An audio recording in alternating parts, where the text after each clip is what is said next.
Hello and welcome to FYI Weekly, your official source for the latest news and information from the city of Greensboro.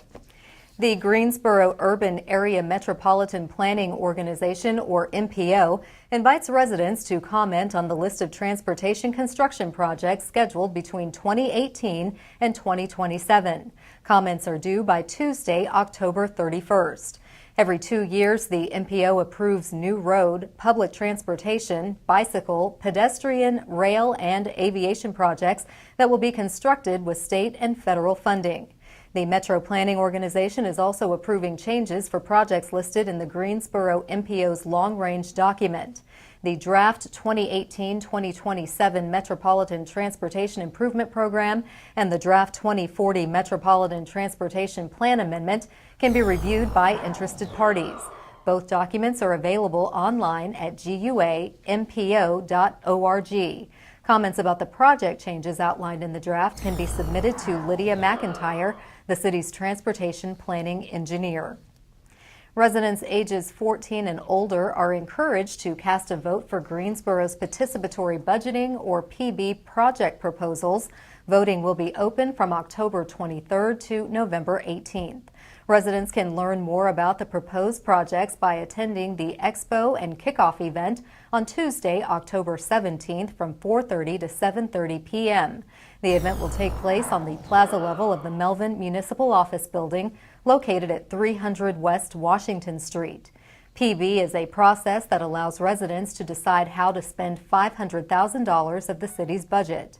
Residents can vote at any of the designated polling locations. There is no need to vote in an assigned city council district. It is important to note the PB voting process is not affiliated with the Greensboro municipal election, in which members of the city council are elected by registered voters. Voting locations and times are as follows: Hemp Hill Library, Glenwood Recreation Center, Leonard Recreation Center, Lewis Recreation Center, Windsor Recreation Center, Lindley Recreation Center, the McGirt-Horton Library, Benjamin Library, Glenwood Recreation Center, and Central Library. The City of Greensboro welcomes Stan Wilson as the new Neighborhood Development Department Director. Wilson, who is officially on board, most recently served as Executive Director of the Greenville County Redevelopment Authority in Greenville, South Carolina. Previously, Wilson was the Executive Director of the Salisbury-Rowan Community Action Agency and the Housing Director for the City of Charlotte. City Manager Jim Westmoreland says Stan Wilson's extensive experience in community and neighborhood development, housing, and government funding and operations will be essential to our organization as we move forward in implementing Council's priorities for safe and affordable housing, code enforcement, and the 2016 bond program implementation. Wilson has served on numerous boards of directors and advisory committees for agencies such as the North Carolina Housing Coalition and Hope Haven Incorporated. He has also been active as a youth mentor with communities in schools and Goodwill Good Guides. In an effort to help our employees and residents improve their quality of life, the city has partnered with Cone Health for a series of brief and informative videos designed to inspire you to get fit and stay fit. Let's check in with our friends at Cone Health for today's News for Your Health. Hi, I'm Kate Towery, a registered dietitian for Cone Health Nutrition and Diabetes Services. Do you pack your lunch each day?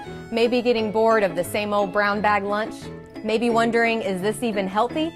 Well, join me today for tips on packing a healthy, well-balanced meal that you and the kids are going to enjoy. Let's get started. When creating a well-balanced lunch, we want to include a few key components, and I like to use a very simple tool called My Plate, or the portion plate.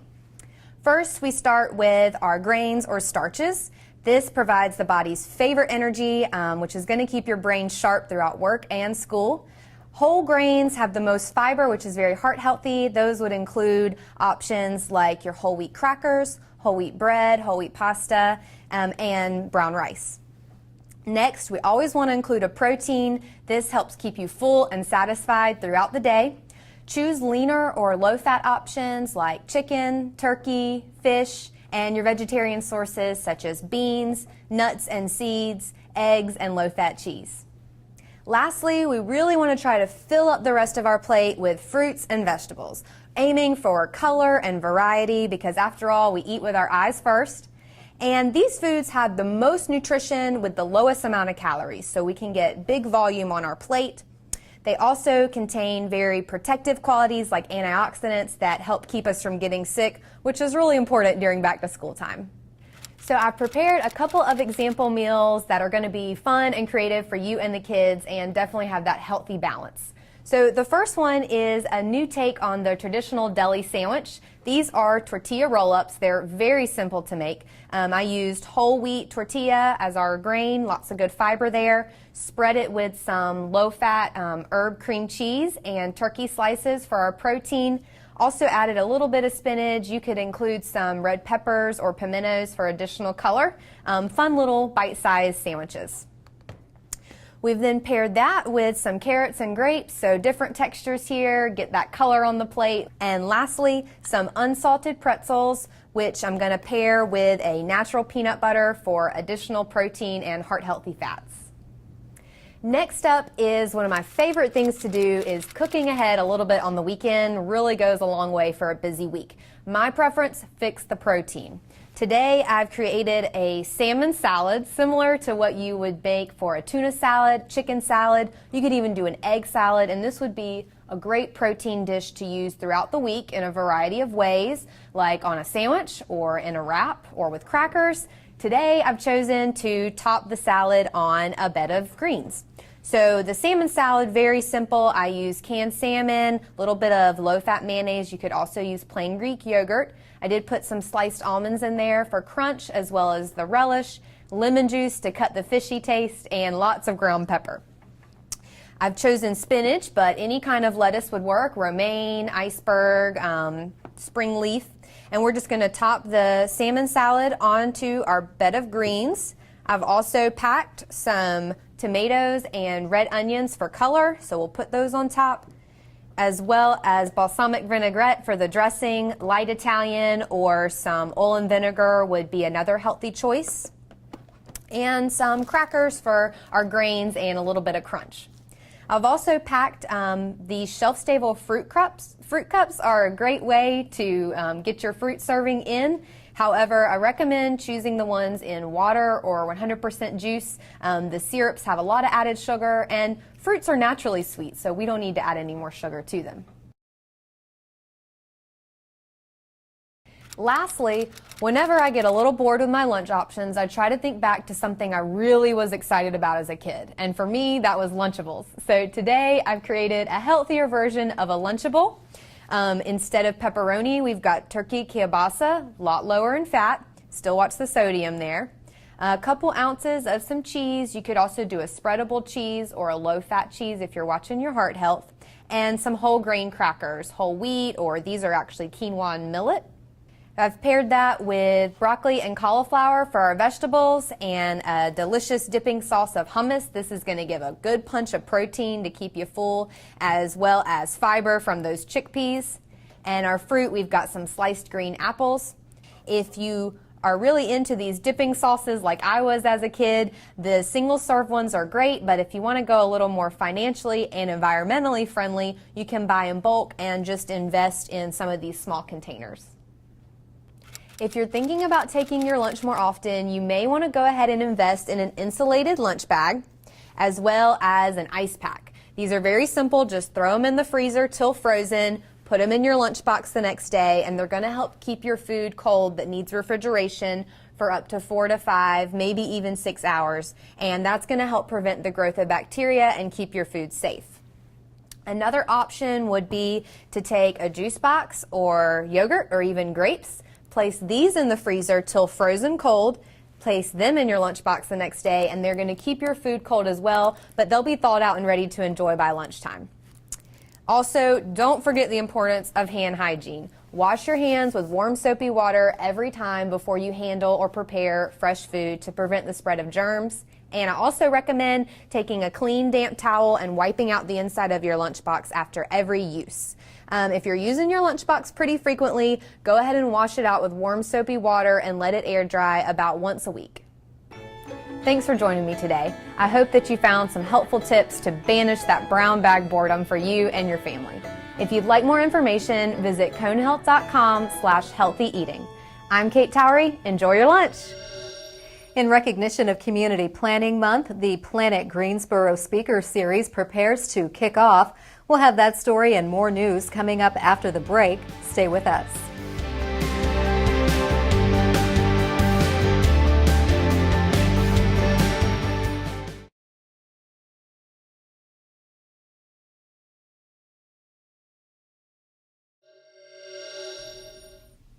Welcome back to FYI Weekly.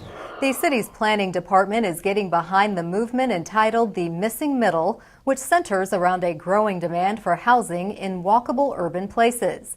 Dan Parolick, a nationally known leader in missing middle housing, will conduct a lecture on October 19th to explain the concept and the type of housing this involves.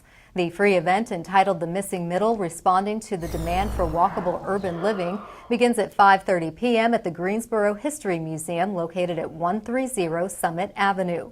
Parolick is a principal at Opticos Design, an architecture and urban design firm based in Berkeley, California. His specialty is developing and planning sustainable, walkable urban places for people of all ages. Sue Schwartz, the city's planning department director, says as Greensboro continues to grow, we need to understand the value of a variety of housing types and how they can enhance our neighborhoods. This event is the first in the Planet Greensboro Speaker Series, coordinated by the planning department. These free community events are intended to engage residents and the business community around topics of interest associated with updating the city's comprehensive plan, Connections 2025. For more information, contact Hannah Cockburn, the city's long-range and strategic planning manager. The War Memorial Commission has elected Kathleen Sullivan as its new chairperson and Andrina Coleman as the new vice chairperson. Appointed by Greensboro City Council, members of the War Memorial Commission serve as the volunteer advisory board for the Greensboro Coliseum complex. Sullivan has been a member of the commission since 2014 and succeeds Kit Blakely as the group's chairperson. Sullivan is a licensed broker realtor with Remax Realty Consultants and a 22-year member of the Greensboro Regional Realtors Association. Her community service also includes serving as chair of Greensboro's Minimal Housing Commission, co-chair of the Greensboro Neighborhood Congress, and as a member of the Human Resource Community Board. Andrina Coleman has served on the War Memorial Commission since 2015. She is a Bennett College administrator as well as the owner of Drina's Dream Quintessential Quilts. Coleman is a member of the board of directors of Greensboro Beautiful Incorporated, the North Carolina African American Heritage Commission, and the City of Greensboro's Historic Preservation Commission. The Greensboro Parks and Recreation Department and the Greensboro Elks Lodge will host a free adaptive golf clinic from 10 a.m. to 11:30 a.m. on Saturday, October 21st. The clinic will be held at the Gillespie Golf Course located at 306 East Florida Street. The clinic is designed to teach adaptive techniques for individuals with physical disabilities. Golf professionals will offer instruction on adaptive techniques to introduce people to the game and to encourage others to get back into the game. Golf offers exercise and a social activity from which all players can benefit. No previous experience is needed to participate. To register or for more information, call the Parks and Recreation's Adaptive and Inclusive Recreation Unit at 336-373-2954. In an effort to spotlight and celebrate the entrepreneurs, the artists, the community builders, and essentially the next generation of leaders, the City of Greensboro is proud to partner with Action Greensboro to introduce our Made in Greensboro series. This day, we place the spotlight on Randy Wadsworth, founder of the dynamic duo behind Dame's Chicken and Waffles.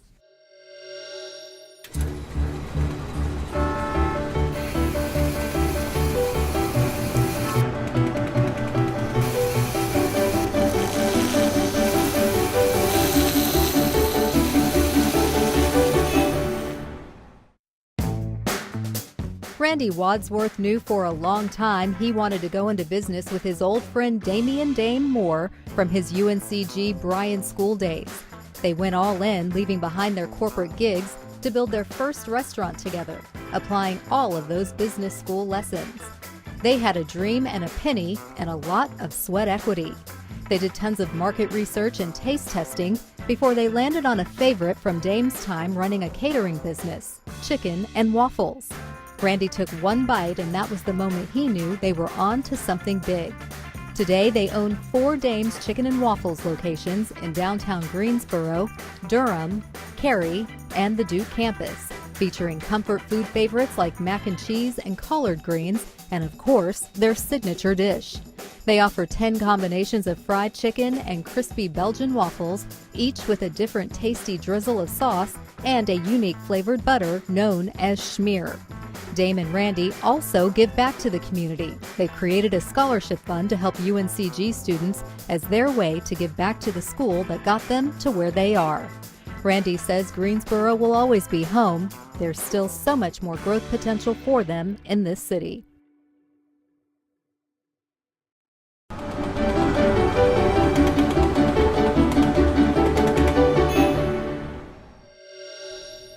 To learn more about Made in Greensboro or to see more images taken by photographers Jerry Walford and Scott Mothersbaugh, visit the Action Greensboro website at madeingso.com. Get out your fishing line and favorite bait for the annual Fall Bass Tournament at Lake Higgins. The fun takes place from 6 a.m. to 3 p.m. on Saturday, October 21st. This is a one-fish tournament, and there will be trophies and cash prizes awarded to the first, second, and third place winners. Registration is $20 and begins at 6 a.m. The tournament will start promptly at 7 a.m. Lake Higgins is located at 4235 Hamburg Mill Road in Summerfield.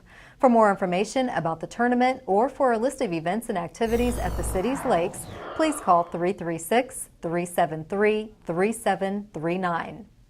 Guilford Metro 911 is looking for qualified applicants who have a passion for helping others during an emergency while being able to maintain their composure. Coming up after the break, if this is your calling, we'll tell you how you can join this elite group of city employees. Stay with us.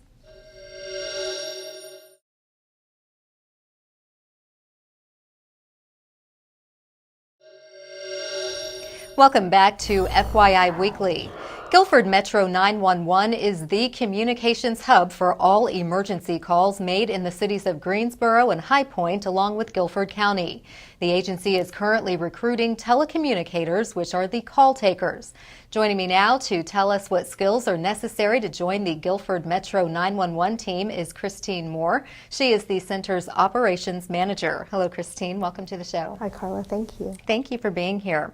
So what are the primary skills that you look for at Guilford Metro 911 when it comes to your emergency communication specialist? So I think everybody thinks about the usual things, being able to multitask, being able to type quickly, things like that. But one of the big fundamental things that we're really looking for now is stress management, being able to put the things that you hear behind you and being able to move on from that, being able to handle it outside of work and at work. So that's a big tool that you want to have in your basket. And what folks may not understand when you're saying stress management, you're listening to someone in distress, they've called 911, and some sort of an emergency is taking place. That's exactly right. Nobody's ever going to call on their good day and tell you that they won the lottery.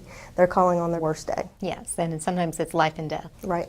And what are the minimum qualifications for this particular position? You have to be able to type 35 words a minute. You have to be 18 years of age or older. You have to be a U.S. citizen and have either a high school diploma or a GED.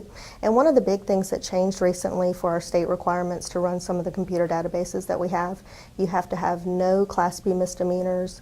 You can't have one within 10 years, and you can't have 2 ever convictions for Class B misdemeanors.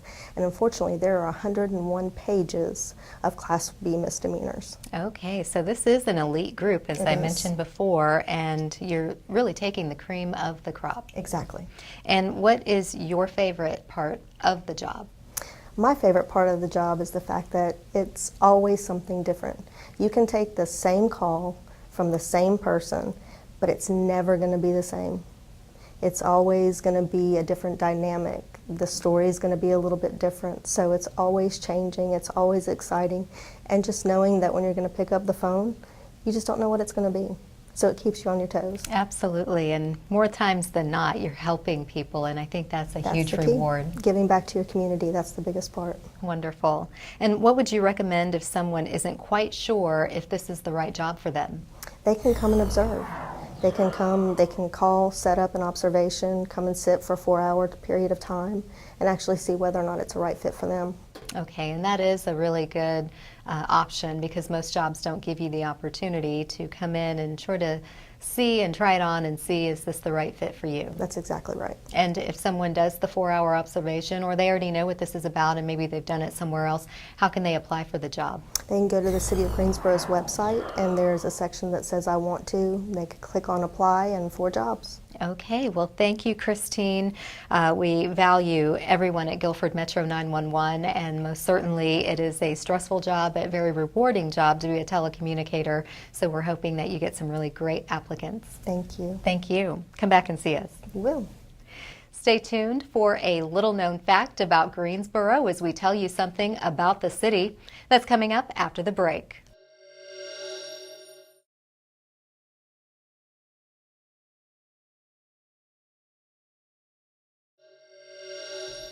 Welcome back. One way to stay informed about what's happening in the city is by attending or tuning in to City Council meetings. The Greensboro City Council meetings are open to the public, but if you can't attend, we broadcast the meetings live right here on GTN.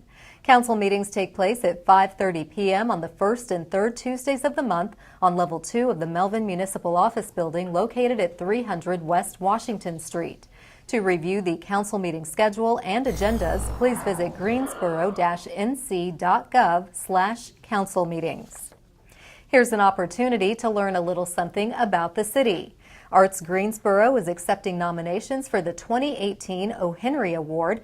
Named for the famed author from Greensboro, this award recognizes an individual's outstanding contributions to the arts and cultural development of our community throughout their lifetime. The O. Henry Award is presented jointly by the Greensboro Chamber of Commerce and Arts Greensboro. Nomination forms are available at artsgreensboro.org. Nominations, including up to 5 letters of support, are due by the close of business on Wednesday, November 8th. The award will be presented at a special ceremony in early 2018. Linda Carlisle, former Secretary of the North Carolina Department of Cultural Resources, was last year's recipient of the O. Henry Award. Coming up after the break, we'll showcase our City Department Spotlight, but first, prepare to mark your calendar for the great events being featured this week on the town.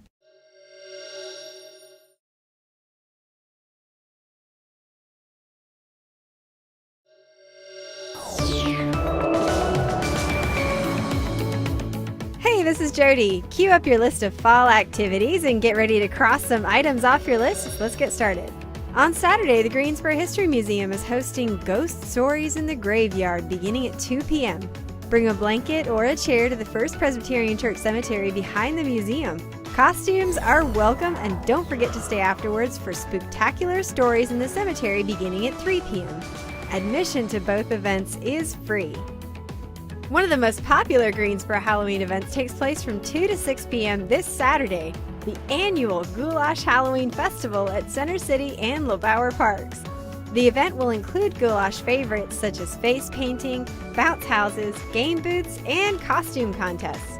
This year, the festival will expand to include a pumpkin patch, beverage stations provided by local breweries, live entertainment, and a craft market. City Arts will host a haunted house, and the Center for Visual Artists will provide arts and crafts. You don't want to miss this ghoulish good time. Visit greensboro-nc.gov/goulash for more information. Also on Saturday, come to the Carolina Theater to see the hilarious Paula Poundstone, one of our country's foremost humorists. You can hear her through your laughter as a regular panelist on NPR's #1 show, Wait, Wait, Don't Tell Me. The show starts at 8 p.m. For ticket information or to see some more upcoming events, visit carolinatheater.com. Did you create a fall bucket list for your family this year? If so, be sure to include a pontoon tour of fall foliage around Lake Townsend starting this Saturday until November 12. The cost is $7 per person, space is limited, and reservations are required. Call 336-373-3694 to reserve your seat. The Pontoon Tour will be sure to leave you smiling. Check out the City Lakes website for more information at greensboro-nc.gov/lakes. Keep watching FYI Weekly right here on GTN to find out more about events happening on the town. Welcome back. The City of Greensboro has more than 20 departments and several divisions committed to serving you, our residents and visitors. Let's go behind the scenes in our department spotlight. The Special Events Division makes it possible for the City of Greensboro to host many unique events that make our community an exciting place to live, work, and play. From neighborhood streets and parks to the lively energy buzzing throughout the downtown, the Special Events staff works with all event producers to provide clear guidelines and requirements for hosting an event in the city's right-of-way or on public property. To host such events, a special event neighborhood block party permit is required. All necessary paperwork and information is available on the Special Events document page of the city's website. To view a calendar of events, please contact the Special Events office or visit the city's website at greensboro-nc.gov. On the other side of the break is this week's Way to Go GSO shout-out. Stay with us.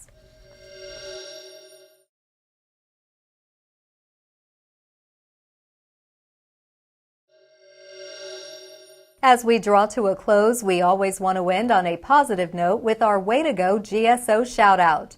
Congratulations are in order for Assistant City Manager David Parrish. He was recognized by Downtown Greensboro Incorporated at its annual meeting held at the Cadillac Service Garage. Parrish received the Ed Kitchen Leadership Award, which is presented to a local individual who, through their leadership, vision, and dedication, has been a champion for the revitalization of downtown Greensboro or for the advancement of Downtown Greensboro Incorporated. Way to go, David. Congratulations. That concludes this edition of FYI Weekly, but you can easily stay connected to the latest city news by linking to us on Facebook, Twitter, YouTube, and Instagram. For all of us here at the City of Greensboro, thanks for watching, and we'll see you next time.